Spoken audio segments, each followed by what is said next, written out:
After the end of World War II, the world was split into two, East and West. This marked the beginning of the era called the Cold War.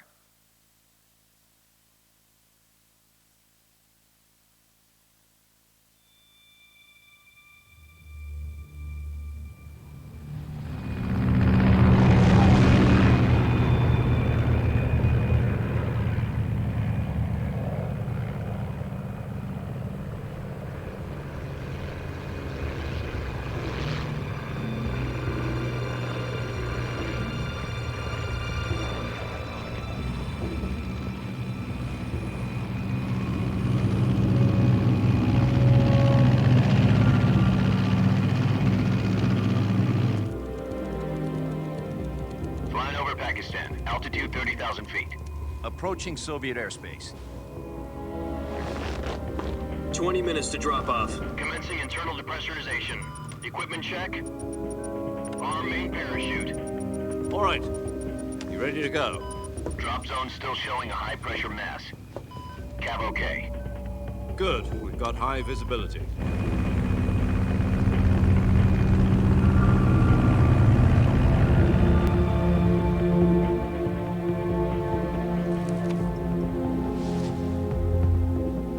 Put out that cigar. Connecting oxygen hose to interior connector. Put on your mask.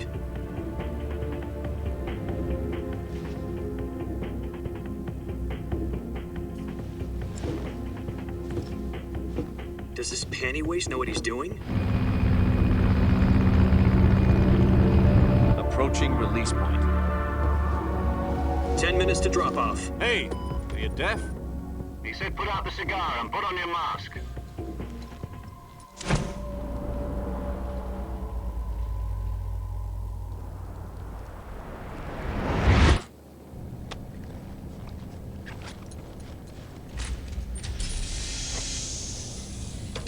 Depressurization complete. Checking oxygen supply. 6 minutes to drop off. Opening rear hatch.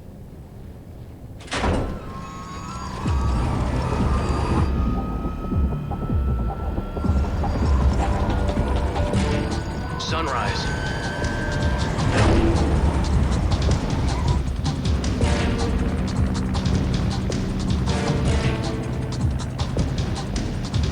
External temperature minus 46 degrees Celsius.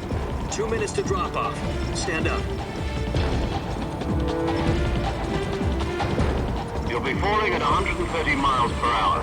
Try not to get frostbite from the wind chill. 1 minute to drop off. Move to the rear. Activate bailout model. This is one for the history books. The world's first halo jump. 10 seconds to drop off. Stand by. Status okay. All green. Prepare for drop-off. Countdown. 5, 4, 3, 2, 1. Spread your wings And fly. God be with you.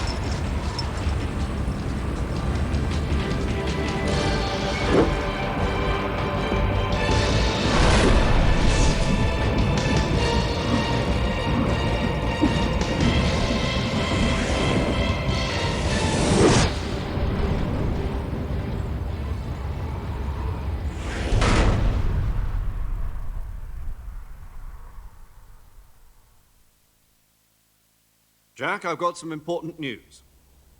The head of the CIA has finally given us the green light for the Virtuous mission. Virtual mission? No, the Virtuous mission. The future of our Fox unit depends on it. If it succeeds, we'll be officially organized into a unit. Virtuous mission? Sounds like some kind of initiation ritual. You know, don't get cocky. This isn't a training op. Right. So what exactly is this wonderful mission? Well, about 2 years ago, a certain Soviet scientist requested asylum in the West through one of our moles. His name is Nikolai Stepanovich Sokolov. He's head of the OKB-754 Design Bureau, one of the Soviets' top-secret weapon research facilities, and the East's foremost expert on weapons development. Sokolov? Isn't he that famous rocket scientist? The very same. On April the 12th, 1961, the Soviets achieved the first manned spaceflight in history. The Earth was blue, but there was no God. Well spoken. The rocket that carried Yuri Gagarin into orbit was the A-1, known as the Vostok rocket. Sokolov is said to be the man most responsible for the multi-engine cluster used in that rocket. After Gagarin's flight, Sokolov left rocket development to become the head of the newly established Design Bureau. From a lowly technician to head of a design bureau, that's quite a success story, so why do you want to defect? It seems he'd become afraid of his own creations. Afraid? Call it a crisis of conscience. And for that, he left his country and his family behind and went over the fence? Not exactly. One of his conditions was that his family was also to be taken safely to the west. We used a mole to get the family out first and succeeded in sneaking Sokolov over the Berlin Wall shortly afterwards. I was the one who conducted the operation. The security on the eastern side was still full of holes back then. Then what? We got Sokolov over in one piece, but the whole ordeal had left him exhausted, and we checked him into a hospital in West Berlin. It took him 2 weeks and more than 600 miles to get from the research facility in the Soviet Union to Berlin. He was in no condition to say anything coherent. And it was only a week later that we had something much bigger on our hands. The Cuban Missile Crisis. October the 16th, 1962, President Kennedy received word that the Soviets were in the process of deploying intermediate-range ballistic missiles in Cuba. The President demanded that the Soviets dismantle and remove the missiles. At the same time, he announced a naval blockade to prevent further missile shipments from reaching Cuba. But the Soviets didn't back down, instead placing their armed forces on secondary alert. Soviet transport ships carrying missiles continued on course towards Cuba. US and Soviet forces went on alert for an all-out nuclear war. Frantic negotiations were conducted through the UN's Emergency Security Council and unofficial channels to end the hair-trigger standoff. Finally, on October the 28th, the Soviet Union agreed to remove its missiles from Cuba. And so the world avoided a nuclear holocaust. But in order to get the Soviets to pull their missiles out, we had to make a deal. You mean the one where the US agreed to remove its IRBMs from Turkey? No. The Jupiter IRBMs deployed in Turkey were obsolete, and we were going to get rid of them anyway. They had no strategic value whatsoever to either the US or the Russians. The Turkey deal was a ruse, a cover story that was fed to the other intelligence agencies around the world. So what did the Russians really want? Sokolov. They wanted us to return Sokolov. You mean the Soviets pulled out of Cuba just to get their hands on Sokolov? That's right. What the hell was he working on? At the time, we had no idea. We were running out of time. It was either give up Sokolov or risk full-scale nuclear war. In the end, we had no choice. President Kennedy gave in to Khrushchev's demand. The next day, I got Sokolov out of the hospital, handing him over to agents on the eastern side. Sokolov kept on screaming, "Save me," until he disappeared from my sight. Then, a month ago, we received some new information from one of our moles. About Sokolov? Yes. He was taken back to the research facility and forced to continue working on the weapon in question under KGB supervision. What's more, it's on the verge of completion. So what kind of weapon is it? Something to do with space rockets? No, missiles. Same technology. I guess you're right. We don't know the details, but it appears to be a new kind of nuclear device. For half a year now, the Soviets have been conducting frequent nuclear tests at Semipalatinsk. Something to do with the weapon, I assume. We're talking about a secret weapon so big that Khrushchev was ready to pull out of Cuba to get it back. Is Sokolov still in the facility? No. According to our intelligence, he's in Selinoyarsk, a place in the mountains about 3 miles to the west that's known as the Virgin Cliffs. The Virgin Cliffs. Nice name for a virtuous mission. They moved him there just recently. Why? Apparently, they're conducting a field test of the weapon, but it's our best chance to get him back. This mission would never have been possible if he was still in the research facility. This is our last chance. Sokolov must have known that too when he contacted us.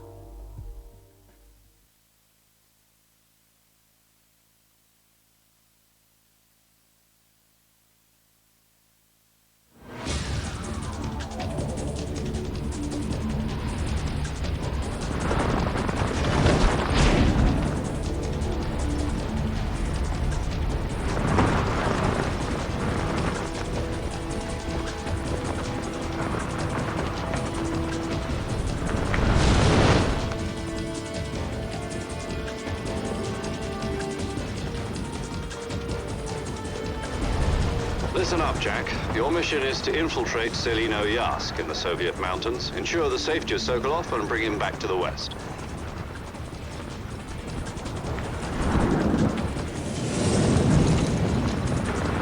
If we don't get Sokolov back before that weapon is complete, we'll be facing a major crisis. The clock is ticking.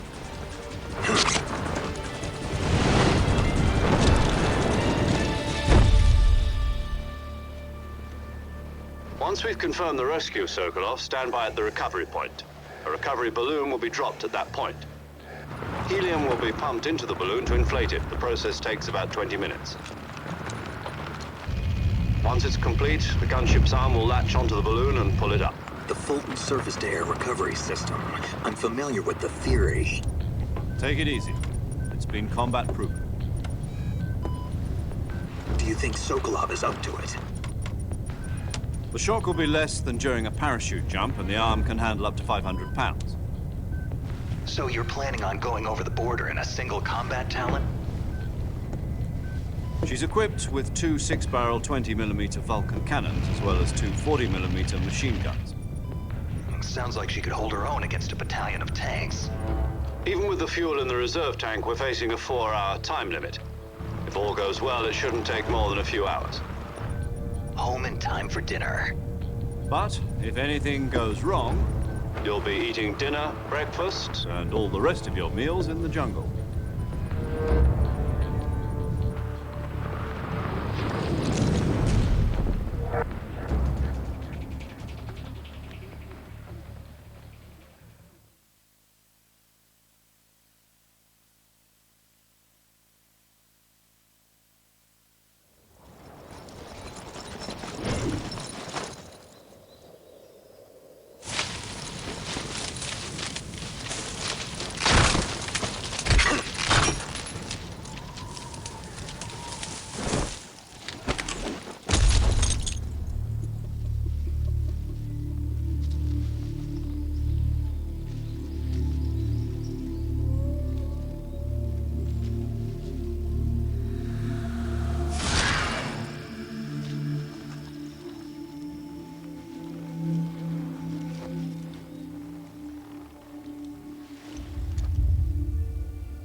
Do you copy?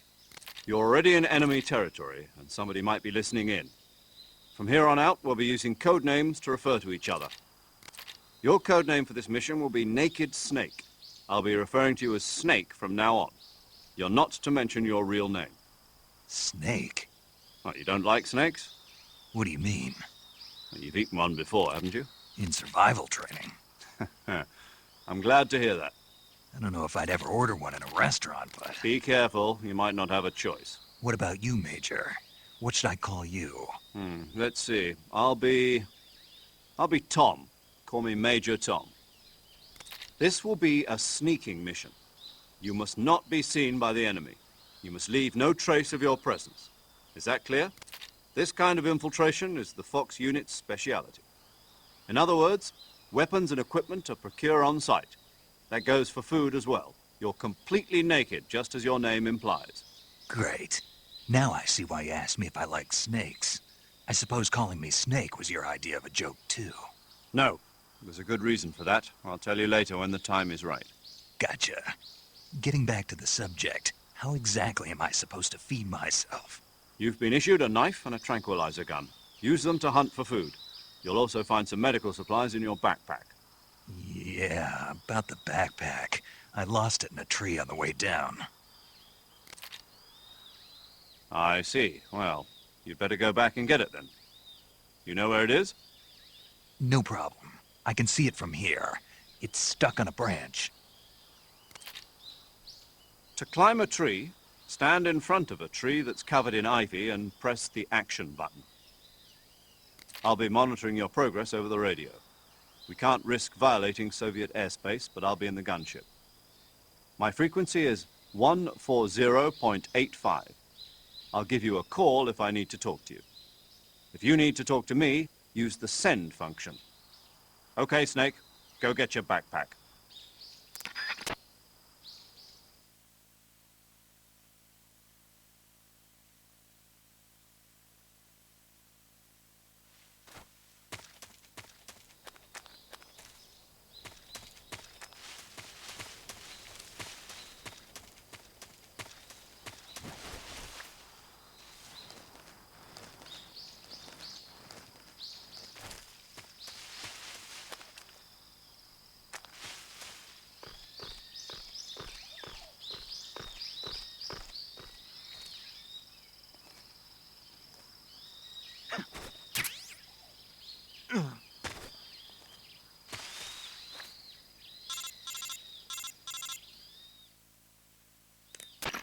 I see you've retrieved your backpack, Snake.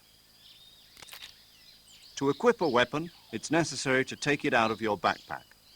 In the survival viewer, choose Weapon from the backpack. Your available weapons will be displayed in a window in the upper left. From that list, choose the weapon you want to equip and press the Enter button. For other equipped items, just do the same thing from Item. Got it. Use the survival viewer backpack. Yep, that's right. Survival is fundamental to this mission. After you've been out in the field for a while, your stamina will start to drop. If your stamina gets too low, it'll affect your performance. You won't be able to shoot accurately, for example, and your wounds won't heal as smoothly.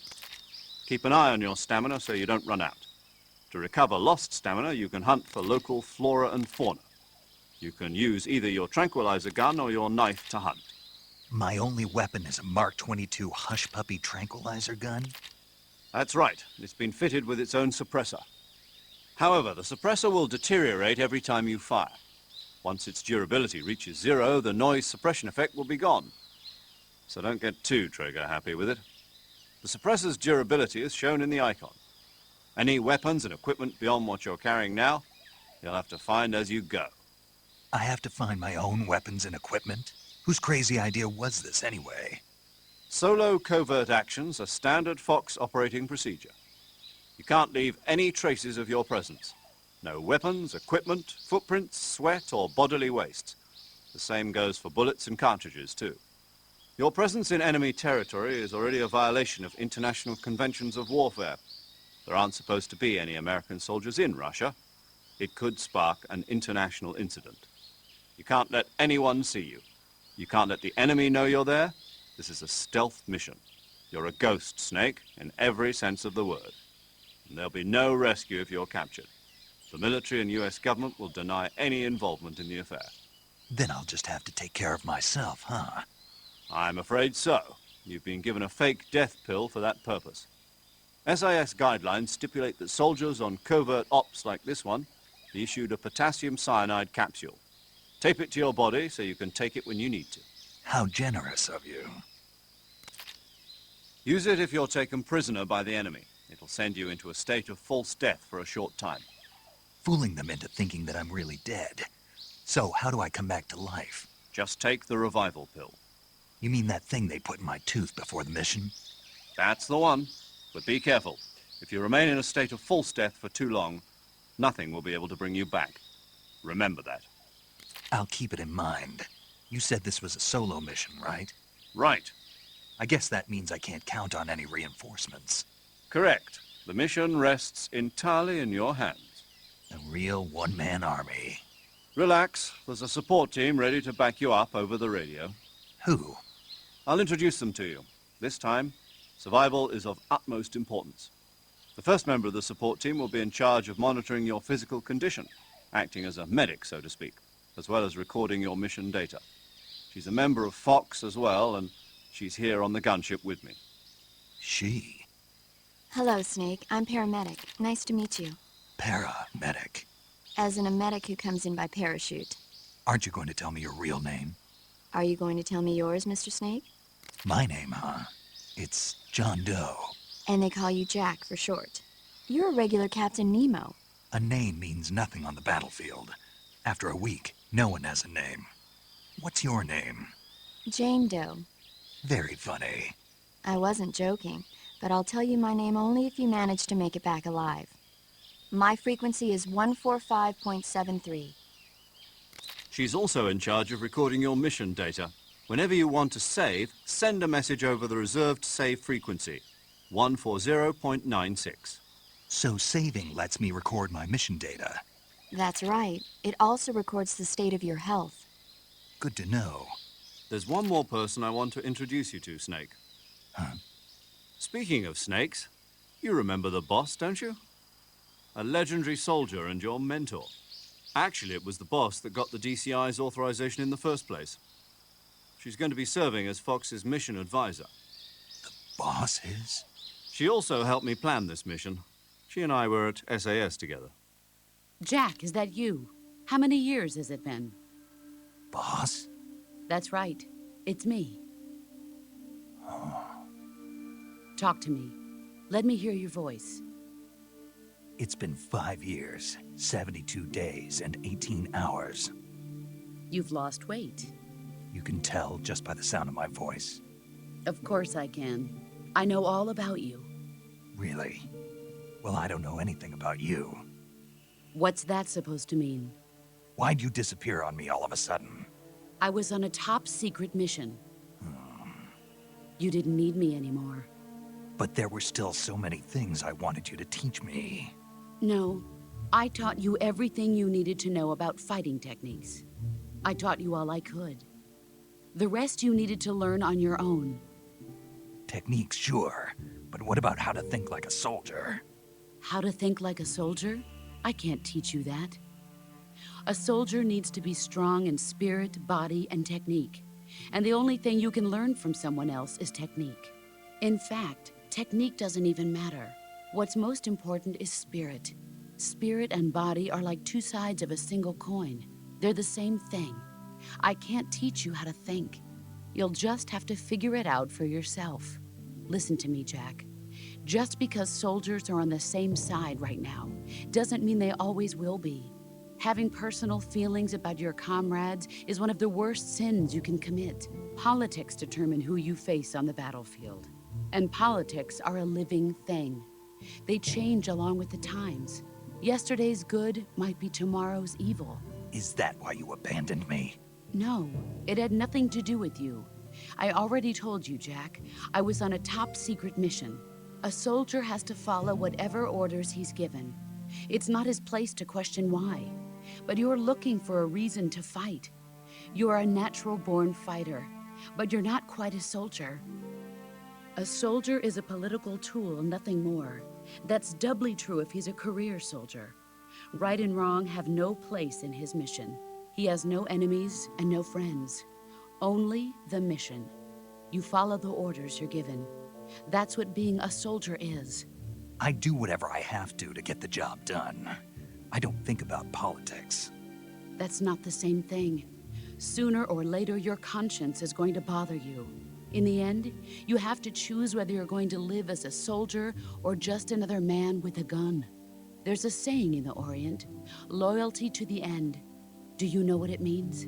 Being patriotic. It means devoting yourself to your country. I follow the president and the top brass. I'm ready to die for them if necessary. The president and the top brass won't be there forever. Once their terms are up, others will take their place. I follow the will of the leader, no matter who's in charge. People aren't the ones who dictate the missions. Then who does? The times. People's values change over time, and so do the leaders of a country. So there's no such thing as an enemy in absolute terms. The enemies we fight are only enemies in relative terms, constantly changing with the times. As long as we have loyalty to the end, there's no point in believing in anything, even in those we love. And that's the way a soldier's supposed to think? The only thing we can believe in with absolute certainty is the mission, Jack. All right, but do me a favor. What is it? Call me Snake. Snake. Oh, right. Your code name is Snake. It suits you well. That's right. The legendary unit that the boss put together during World War II was a snake. The Cobra unit, a group of heroes that brought the war to an end and saved the world. As long as you've got a legendary hero backing you up, you'll be fine. Isn't that right, Snake? Yeah, I can't think of anyone else I'd rather have with me. Oh, and one more thing, boss. Yes? It's good to hear your voice again. Same here. After all, who knows if either of us will make it out alive? Snake, you are always best at urban warfare and infiltrating buildings. But this is the jungle. Survival is going to be key. Those CQC techniques I taught you are sure to come in handy. CQC? Close quarters combat, huh? I've been in the Green Berets for the past few years. I'm probably pretty rusty. Not to worry. I'll be here to help you remember. After all, this is your first actual survival mission. I'll be supporting you over the radio. Where are you, boss? Next to the Major? The boss is communicating with us by radio from aboard a Permit-class submarine in the Arctic Ocean. My frequency is 141.80. Call me if you need my advice on battle techniques. Gotcha. Your mission is to retrieve Dr. Sokolov. Dr. Sokolov is being held in an abandoned factory located to the north of your current position. Avoid heavy combat and don't let anyone see you. Don't forget that this is a stealth mission.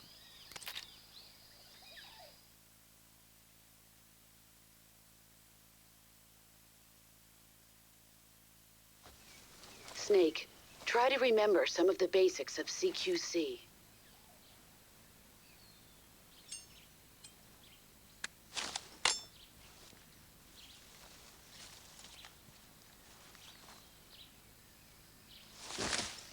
Commencing virtuous mission now.